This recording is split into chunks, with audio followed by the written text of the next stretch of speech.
Welcome to my channel, and today I'll be making some slow cooked barbecue pork the lazy way for lazy people like myself. No, but really it's just really convenient. So let's get started. First, always wash your meat. So I went ahead and washed my meat. Wait, that doesn't sound right. I went ahead and washed the pork chop, and I'm gonna go ahead and season with some salt, some black pepper, some garlic powder, onion powder, soy sauce, and some brown sugar. And do keep in mind that all the ingredients will be on my blog, which you can find the link in the description box below.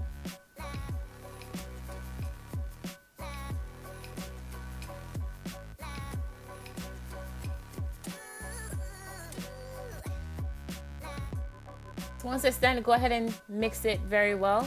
Now you can leave this overnight to marinate, or you can just go ahead and toss it in the slow cooker. So let's get this process started. So I went ahead and chopped up some potatoes and layered at the bottom. Added my pork chops on top. Then I'm going to add some onion, garlic, and some thyme for some yummy flavor. And then I also went ahead and make a sauce, which is honey, ketchup, and apple cider vinegar. Basically, all the ingredients from start to finish was just the laziest way of making barbecue sauce. So if you want to choose to skip this step, you can go ahead and just add barbecue sauce. But I don't want, dry barbecue pork. Why do you want dry barbecue pork? So go ahead and make the sauce if you want to.